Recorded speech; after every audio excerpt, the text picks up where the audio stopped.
Sorry pour la moitié, nous avons dit pour le programme en macaque, nous allons avoir la loi de la Breaking news, nous avons qu'il y a tous les points sentinelles et les Congo.com. Mais vous avez la chose toujours dans tous les points. Sauf que TV en direct, il y a Canada. La continuation à Congo. Il y a Congo Téléman. Banana Congo. Banana Congo. Dibudunia Congo.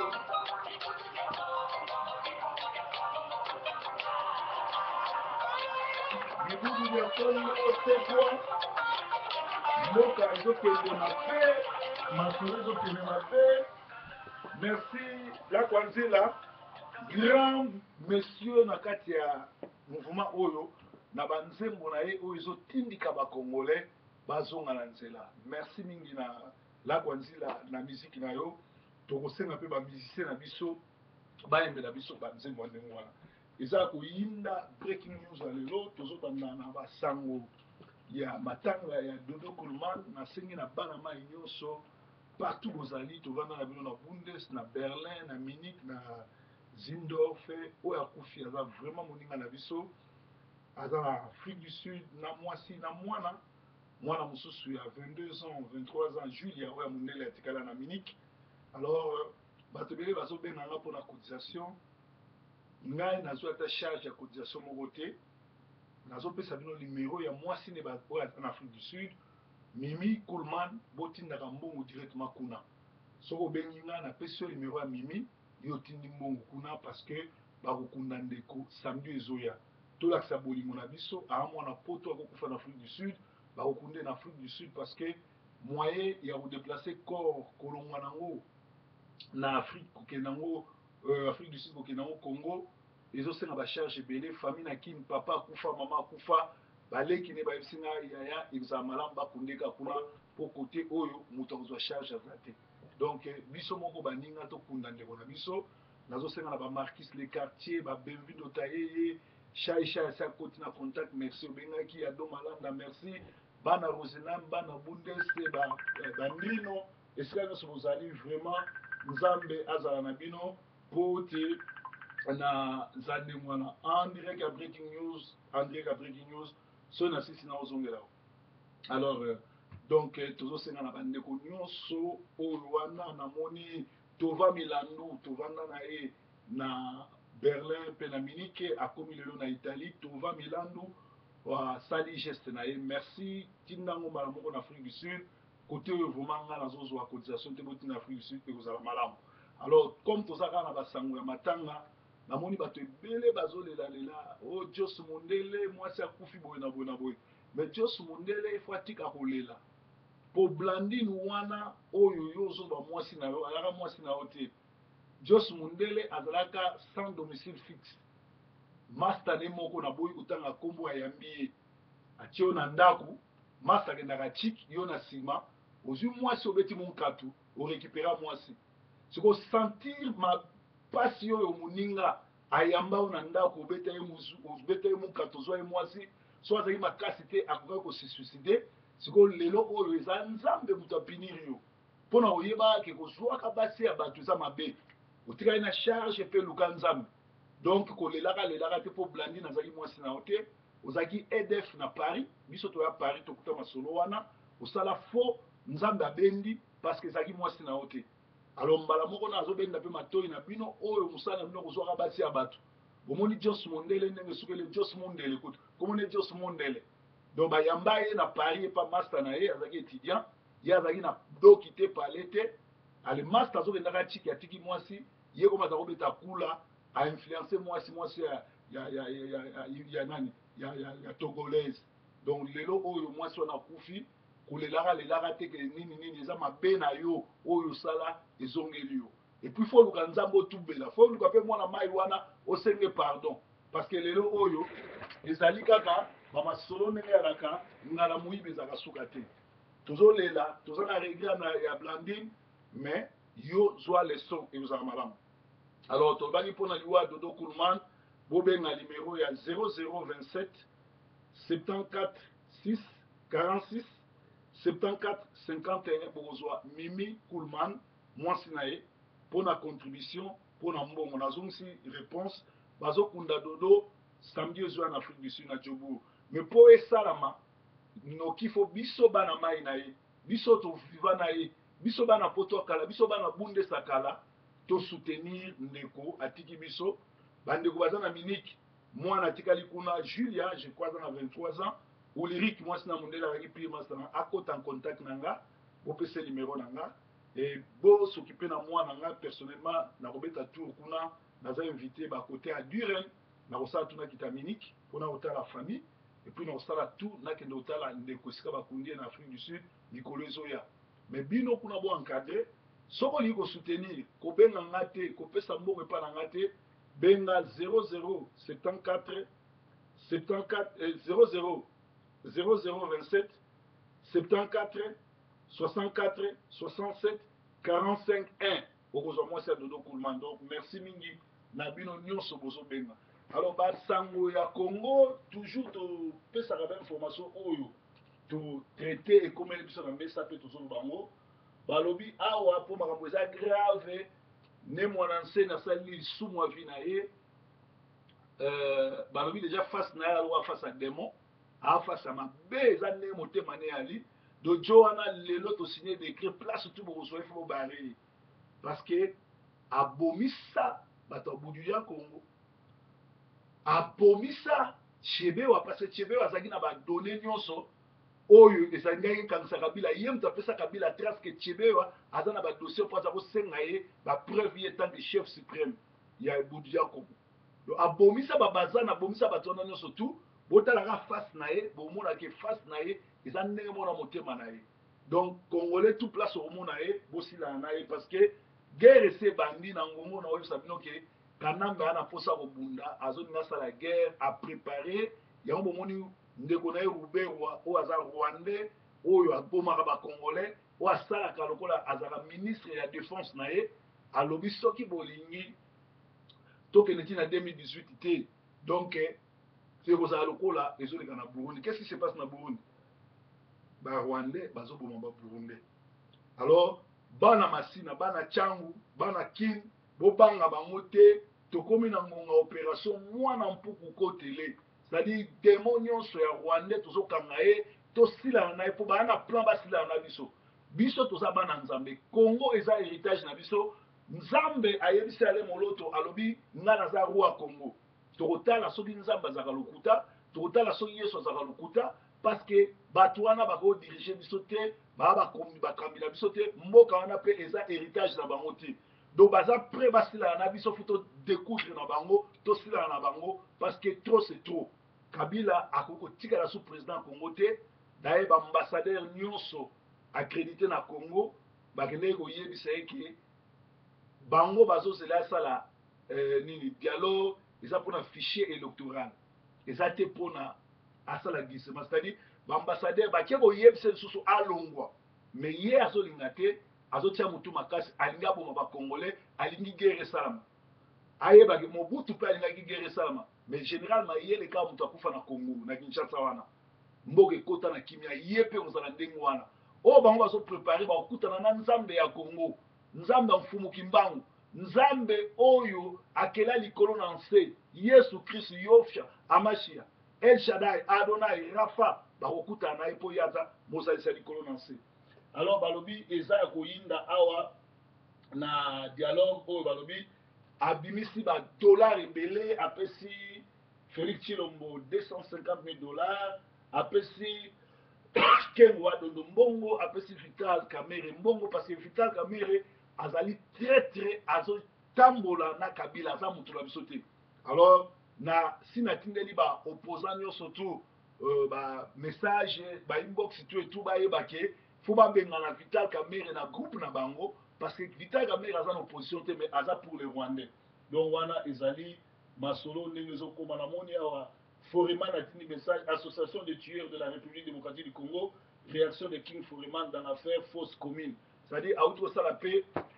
réaction dans l'affaire fausse commune pour l'association, il y a des criminels na Congo. Wana ndeko na biso à outre côté de la message, nous avons travaillé na retard pour tous qui busy mais tous na esengo ya kumona makambo ndezo salama tous na contact na mokili momiwa na ba combattant nyoso oyo to zali na bango parce que ba oyo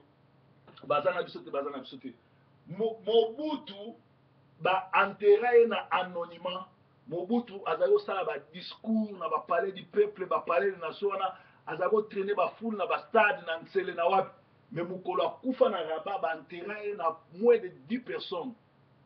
Alors Kabila Kanambe soki oke na yo te ba otumbo na kini. Ebembe na ba ko traîner ngo partout lokola Samuel Do. Tiaka temena ba Congolais. Alors biliaki bango bikoki dialogue yango tolobi bato bazotia trouble eza Kengo Rubero Kanambe na bakolabo oyo balobi baza bacombattant na baoyo babibengi bacombattant oyo baza na poto bapesi bango 1 million mpo bakita bakende représenter combat et pourtant bazala même pas bacombattant toyebi bango te do baza baopportuniste oyo futa otemela bango mutu to akoleka na tv mutu to akoloba azokende kinshasa mutu to akoloba azokende otravaille na Kanambe botia ye ennemi ya Congo botia ye na coin parce que alingi Congo te et puis mutu futa osila na ye na kimia parce que aza tête donc bozokande bamessage ezokota bauti kobimisa dvd moko batindeli ngai ya contradiction ya Honoré Ngwanda. Moi je crois que kulutu na biso Honoré Ngwanda faut bopesa conseil à se taire parce que akomi kosala beaucoup trop na loba yango nazo se répéter ezaka mpo bato bacomprendre que grand-père raconte hein? Il ne fait que raconter ce qu'il a déjà raconté eloko mosusu asika aza nango te puisque baopération nyonso ezosala na Kinshasa oni explikaka biso yango na rapport mapping oyo makambo kutu oni explika biso Ngwanda explika biso yango te donc Ngwanda donc tu peux te taire et puis s'occuper na bagrande fille na yo ou bien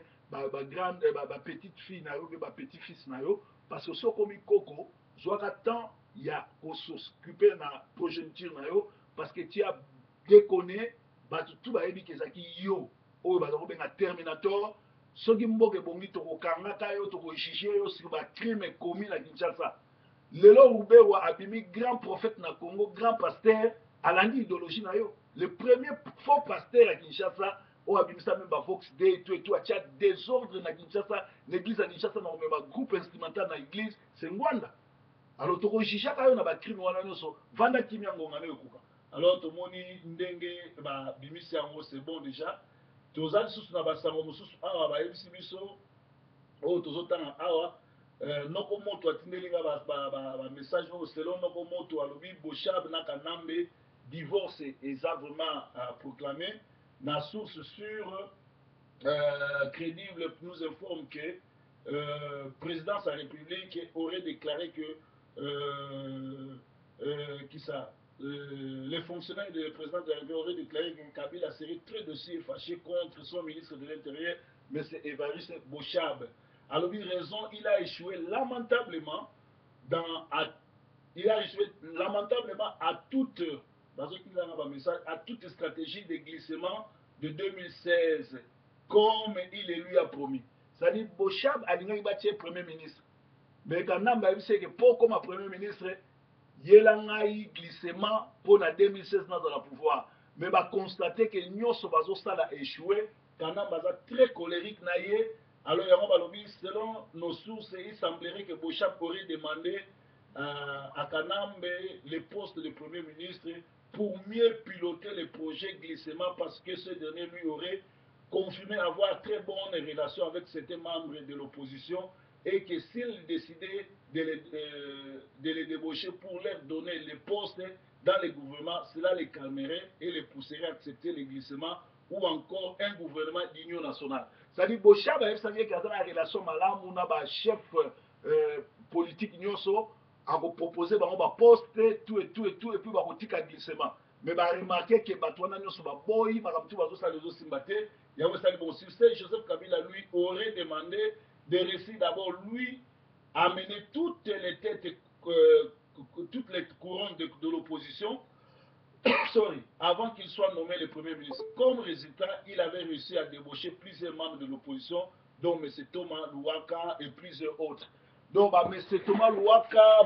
tout le monde soit dans toute l'opposition, si basombaki bango na ndeko oyo ya Bochabe pour nango. Alors, pour en finir, source nationale dit que les chouchous de Kanambe à la présidence a échoué. A accusé Évariste Bochab d'être l'artiste et le maître de la répression sanglante de janvier 2015 contre la loi électorale. Si l'opposition avait accepté son offre, il n'aurait pas manqué d'être Premier ministre de la RDC comme promis par les Rwandais. Donc, voici donc la vérité sur le massacre de janvier 2015. Finalement, un commentaire dans le dit que Kanambe aurait dit à Évariste Bochab, sans passer par quatre chemins, ta place est à la CPI avec le général Kanyama pour avoir commis des massacres lors des manifestations du mois de janvier 2015 et d'avoir créé l'ambroglio de la fosse commune de Maluku. De son côté, Évariste Bochab lui aurait répondu, même si tu es le chouchou de Kabila, sache qu'avant qu'on m'arrête, je vais te faire arrêter et je vais prouver qui je suis au Congo avec ou sans Kabila. Nous apporte notre source proche à la présidence. Donc, et il est Bochab na Kanambe bazo putana, Bochab na Kanambe bazo bebana, Bochab na Kanambe bakomi koswana parce que Kanambe a lobby que Bochab a simisi touché et aussi batté. Ba remarquer que makamtu basali les aussi batté, ba komi na décision il faut pas bunda parce que ba massacre ba encercler ba congolais, mais bazo banga parce que population nanou, la population congolaise est déterminée. Donc le 19, le 20, le 21 et le 21, que la population est que la sous leader. Pourtant, les leader on a nyoso, liambon au pouvoir, ça va traître. Alors, mona siko que ceux qui tournent la population et bimi libanda, benga na bango pe ba Rwandais no so ba okeni. Yango zo mona ba komi ko multiplier makambo nyoso tout mais Kobler a servi bango que en tout cas bazal sous natante ba ko prolonger le mon côté et le mot ça maté Kanambe une fois qu'il. Alors tous autant sous ba message oyo tous en awa message à liboso ba tinenga ba bali ngando ba sepela et komi mokolo ngando azolia ba Rwandais ba génocidaire oyo bazana Congo. C'est-à-dire que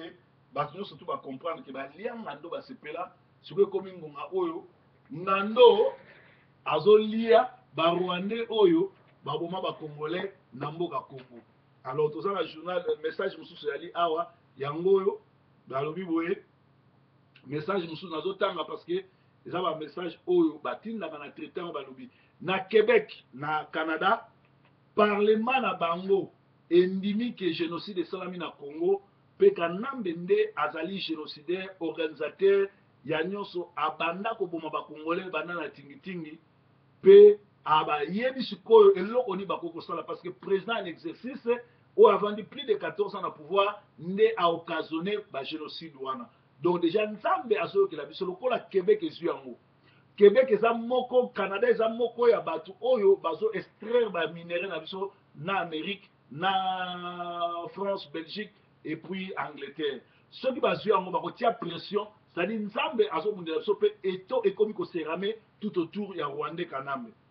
Alors to sengi na bana Tchango bana Kinshasa bobongama déjà na kobenga na ba Rwandais soulèvement populaire il faut salama to benga na ba paya poto enjoy na bomengo na biso tala biso to ya poto mo to songa su Kinshasa ezate banda ku mo to tongezate mo atu musupe bazo tonga mo ba si sezate ba musupe mo ba somba ta terrain zate pona nini bazo banga parce que kuna ekomi koboma kuna ekomi esprit ya mabe. Il y a un autre na bana Congo, bana Kinshasa, bolatisa esprit il y a le 4 janvier 59. Bolatisa esprit il y a Jésus-Christ. Vous allez génération où vous libérer Congo. Vous allez génération où vous avez l'esprit à David, vous avez l'esprit à Samson. Vous avez l'esprit à libérer. Bana nanzamba solo botana na Bible, bana Israël ba bunda pour ba libérer mboka na bango. Boka nisakate nzamba kolonga likolo ayeko kitana se po abundela Congo. biso moko so tobundeli Congo te mutu moko ta obundela Congo nzamba ko yate na minduki ba ange ba ko yate même na Israël même na wapi même na Égypte ezali ba na nzambe bango batelemaki babundaki so mutu azokosa oke Yesu akoya nzamba akoya kobunda mpona biso azokosa yo donc tolata esprit ya David to signé bango bango moko kobanga ekoti na kana bango toza lisusu na ba message mususu oyo toza nango esengeli bokeba bapirate bakoti na bafacebook na bino okomona moninga na ocamarade na azotindela bamessage ya bafilme ya mabe ya bafoto ya mabe il faut pas koswanisa ye il faut pas kokanisele mabe ye ya bato mpe azoyeba te ezali bapirate bakoti batie trouble cetadi kanambe apesi bachinois mbongo ebele mpo batia biloko ya ndenge wana bato ba bandoswana bakotisa trouble neti tour de babel esalama cetadi soki oza na Facebook omoni kaka foto ya mabe ye bomango kobentela même camarade lisolo te kotuna ye te mpo aza innocente ou bien aza innocent ayebi yango te donc ezali biloko oyo bapirate bafacebook peut-être nga mpe bozoswaka ete nazotindela bino eza nga te mpo nga mpe nazoswa bato mosusu bazotindela nga nayebi ke eza bango te ezali bapirate bolimisa ngai donc toswana te tobomana te to cool down eza nango dossier ya moke to maîtrise yango toza lisusu na bamessage mosusu bakomi awa oyo nazotanga ne mwana nsemi ndoki kolabo alia mbongo mpe adenonse Kabila te na massacre ya sala bato ya budu dia Congo balider congolais bamediocre mpe bato na bisala mabe basacrifiaka badisciple na bango na bato balandaka bango ne mwana nsemi lolenge na ye etalisi kindoki na ye na motema mabe na ye botalaka elongi na ye boreve aza elongi lokola ngunza aya elongi lokola parazar aya elongi lokola kake aya elongi bien te aya elongi ya bademo aza elongi lokola demo de Gadara omoni tanga bible omona demo de Gadara oyo aza kobima na cimetière azosima mabanga azoyamba na Yesu elongi yango wana donc azali mutu mabe esengeli na ye akufa ou na poison ou masasi ya barwanda ezwa ye alors bokeba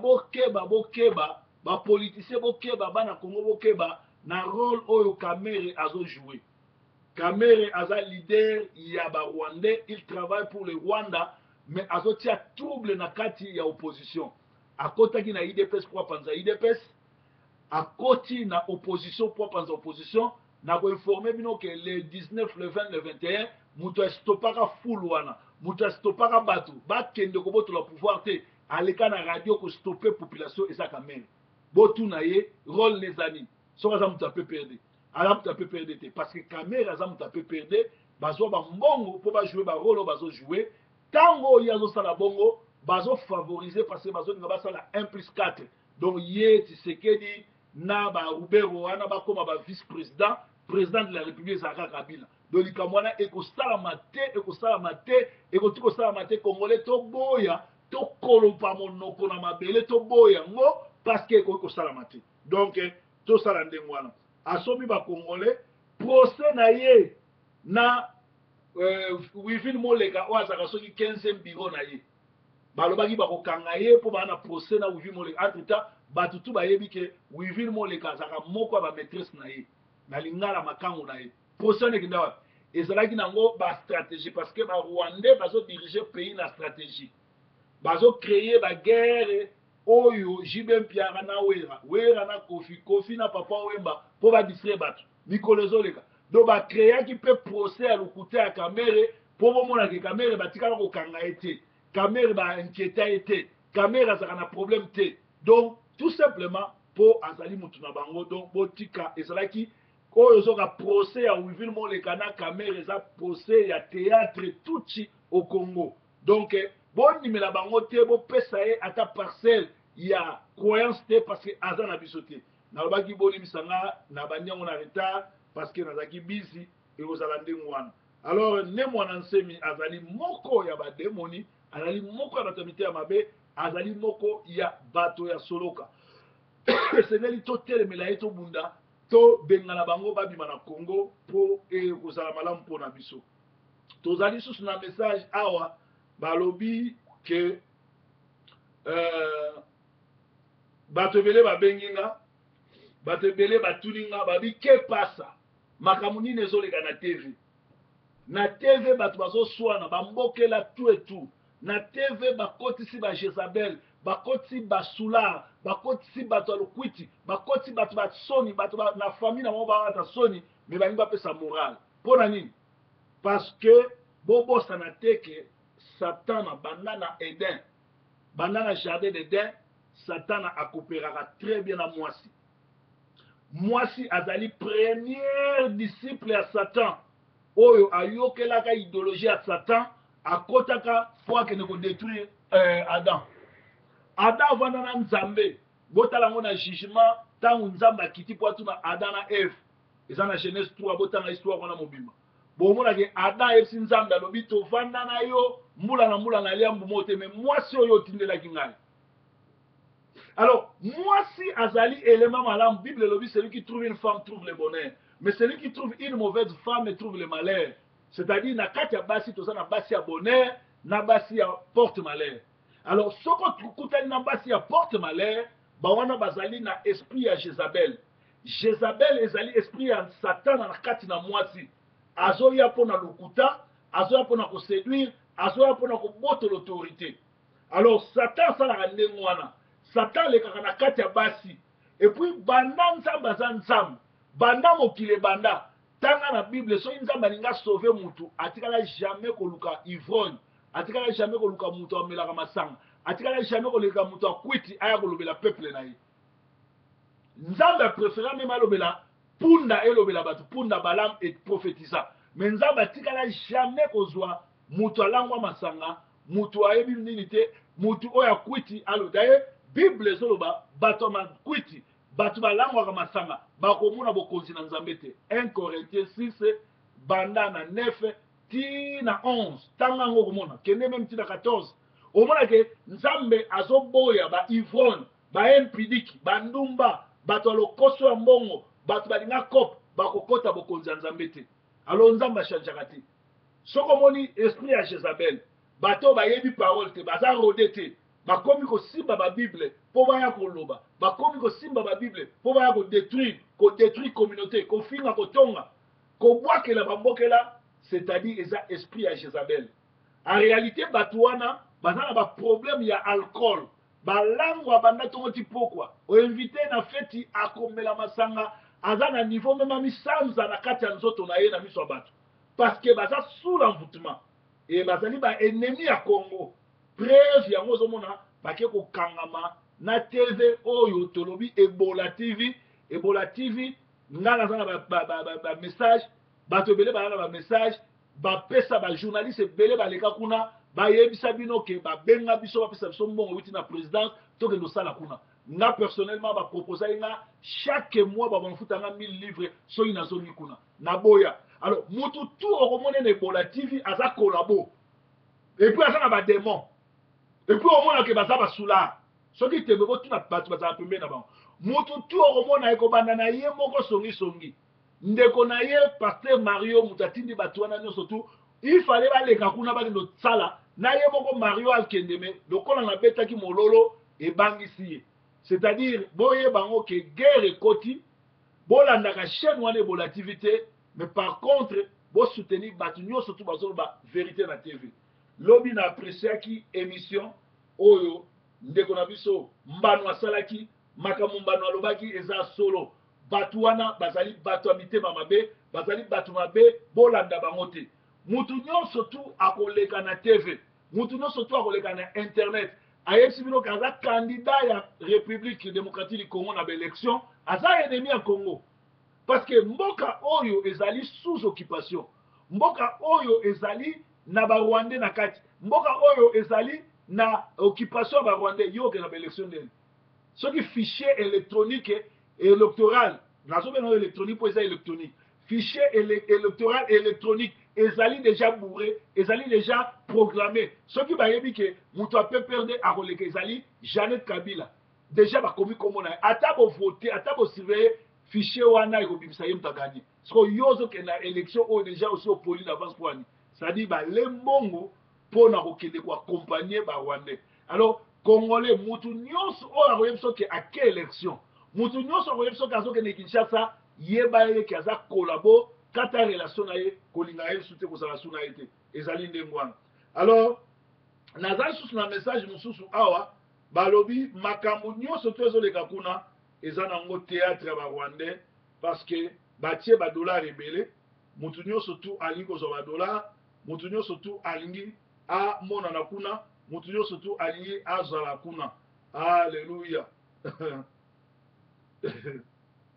Na omoni na nini na coupe du monde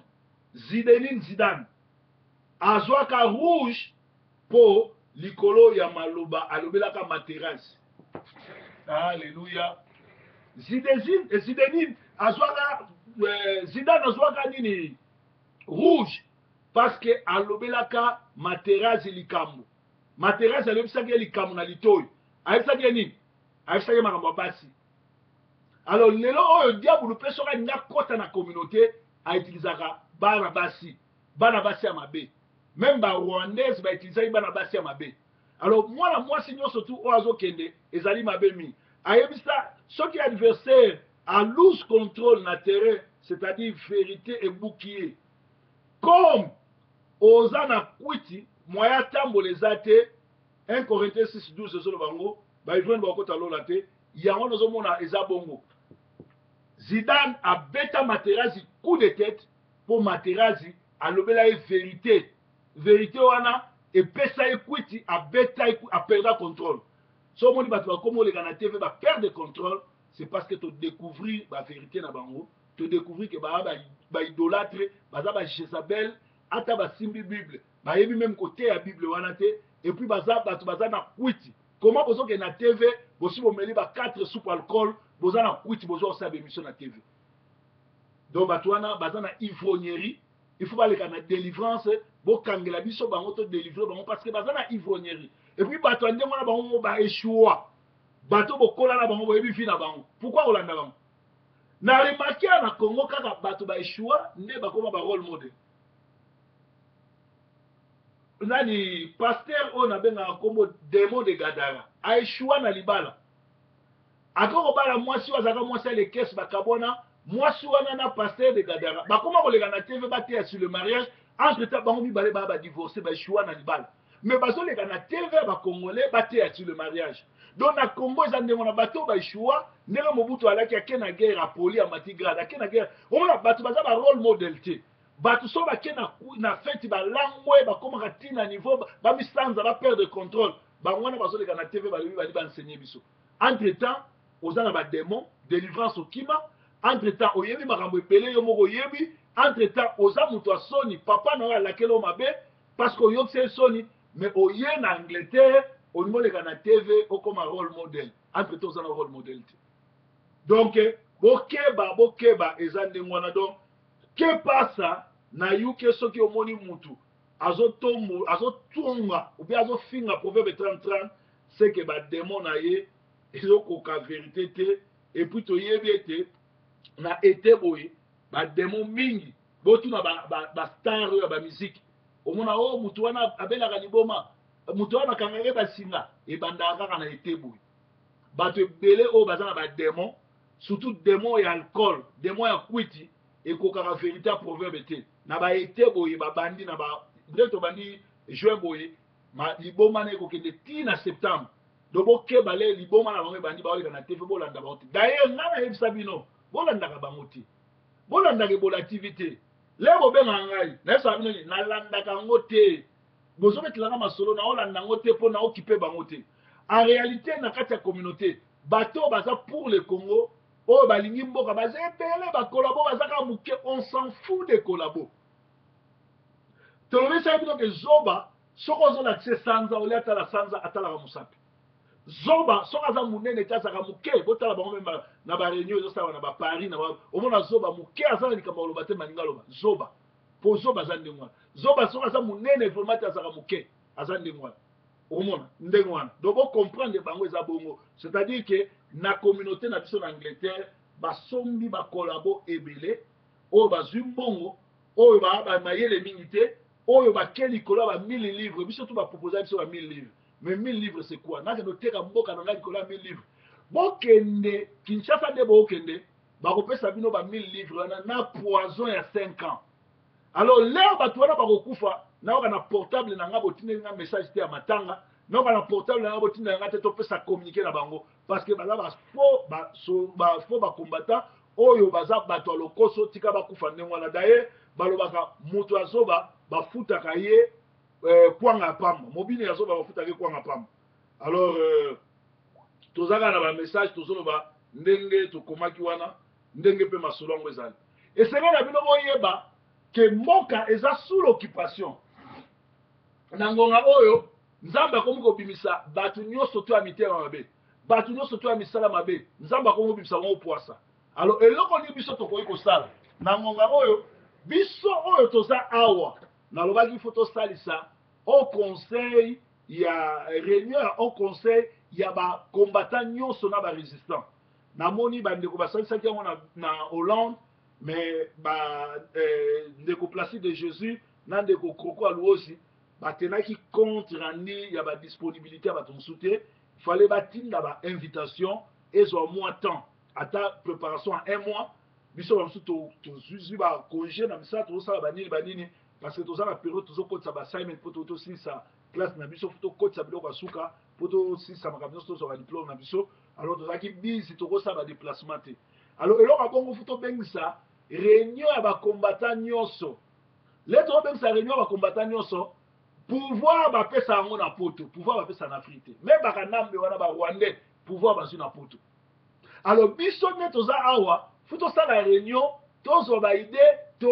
tosilisi tosali ndenge basalaki o réunion ya jour tel tosali rapport nango rapport wana tokotisi pa mindele toyesi bango bino bolingi coltan bolingi boyi biso mpe toyebi ntina coltan te toza mpe na ntina nango te mais biso en retour toza na mposa botonga en retour toza na mposa bobongisa mboka tala Kabila asali 14 ans na mboka atie tram te atie autoroute te aurbaniser même mboka te mais azoloba modernité kende na Éthiopie omona modernité kende na bamboka mosusu omona kende na Angola omona ndenge babongisi Edouard babongisi même na Brazzaville bomona ndenge ndeko na biso président Sassou abongisi bomona na tamu ki azali na pouvoir ndenge abongisi mais biso bazokosa bino 5 chantier bazokosa bino modernisation courant ezalaka te modernisation acteur ya Kinshasa Bokassa Kalembelembe Lingwala Kinshasa kuna na zone Kinshasa soki mbule ebeti ekomaka balak alors moto ndenge wana azoyebisa bino mpe susu alingi 3 ans de transition 3 ans de transition wana ezali mpo baboma lisu bacongolais ezali mpo barécupere su mboka na biso ezali mpo bainfiltre biso ezali mpo basala biso mabe toboyi na motema moko ne mwana nseme azali bongo déjà na système na biso congolais kutana na esila na ye Kengo kutana na esila na ye Rubero kutana na esila na ye Kamere kutana na esila na ye Bisengemane kutana na esila na ye ba Rwandais nyonso ngonga ngoyo bobima Congo parce que 19 ans bovandi boyibi trop ekoki même occupation à France même occupation à Israël même occupation ya bamboka ebele même bana Israël le bakendeki na Égypte même l'ère batu ya Babylone bayi occuper Israël il y avait eu un temps oyo ekomaki bazala babima na mboka bokoya na mboka batu te bovanda bokomisa ngo ke eza mboka na bino bobomaka bobinaka bosalaka mabe esenge na bino boyebake mboka wana ezali mboka Congo ezali mboka Zaïre ezali mboka Zaïre ezali mboka oyo Yesu alobi ke ye azali nani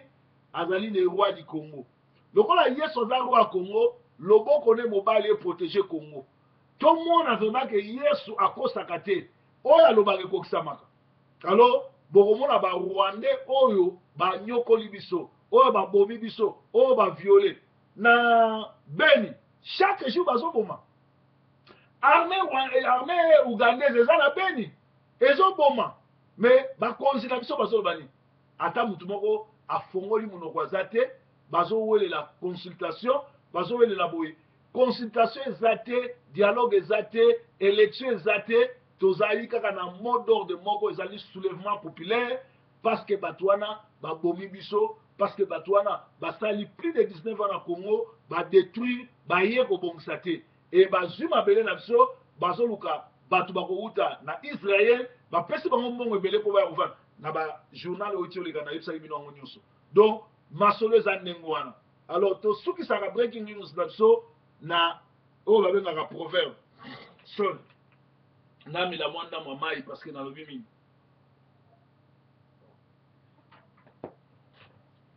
Awa Monsieur Ségué azalaki fermier moko azalaki na malchance. À chaque fois azalaki kozwa bataba na ye bazalaki kolula kokende kolia matiti ya montagne. Alors Monsieur Ségué akomaki na devoir ya kofongola bataba koyebisa bango badanger eza na montagne. Branquette rêvait aller brûter l'herbe de la montagne. La pauvre bête a été dévorée par les loups. Parce que, à ce qu'on rêvait qu'on brûter l'herbe de la montagne, M. Ségué a eu temps à expliquer que ça bien été, que les gens en danger, que les gens en balou bayaka, balou wana baliaka batu, avec les mêmes du solo, la dernière tabanaye, azaki robista bundaki. Blanquette alingaki te. Ti akendaki koliama na zamba na balu. Awa pe toyaki mboka etumba toyaki koluka tokutani na sa drapeau toza na te drapeau awa toza na drapeau ya Angleterre eza mboka oyo biso tozali na drapeau ya Congo mboka oyo biso tozali mboka touta yo partout oza na diaspora kote oyo eza drapeau ya mboka yo ozalaka so eza France, Belgique, Hollande, Germanie, Canada, wherever bamboka nyonso yo ozali oyo ya Congo. Ndenge toyaki boye awa na mboka oyo objectif na biso ya liboso na bapaster na bandimi toyaki koluka ozala na problème politique na mboka te toyaki koluka tosisa classe totanga tozala bien toyede bafamille na biso. Alors ezokambwisanga ke eza na bato mosusu ayaki koluka mais akomi abruti na mutu mosusu mpe ayaki koluka akomi so mwana mosala na idéologie ya badémoniaque. Alors na ba breaking news bandeko ebele baza na internet bandeko ebele bakoleka na pote na tv bazofongola bino miso koyebisa bino ke kokende baélection te kosupporte Rouberwa te kosupporte Kanambe te kosupporte mpe Vital te. Et IDPS ekomi parti moko tribaliste oyo bakangi Etienne Tshisekedi en otage mwasi na ye na mwana na ye Félix alias Matamata bazwi mbongo ebele bazwi na mbongo na pouvoir bazolinga kotia bato na erreur. IDPS eza na kimia te mais tozotalisa bino badanger soki okende na Kinshasa bakotiela poison kolanda bato oyo te bazoloba sala boye toexplike bino na tv biso oyo bapropose biso yango yo peut-être oyokaka lisolo biso babenga biso toza na batext message toza na bacontact na bato wana mpo tokende Kinshasa tozala loge na hotel inter bapesa biso mbongo bakarte etu mais tomoni ke ezali nango lisolo ya M. Ségué na Branquette. Soki tokomi kuna balu baza kuna bakopesa mbongo na droite na gauche batieli yo nini batieli yo eloko babengaka poison. Alors awa tolobi boye soki yo oyoki biso te soki okufi kende malamu na matanga no na moya te ete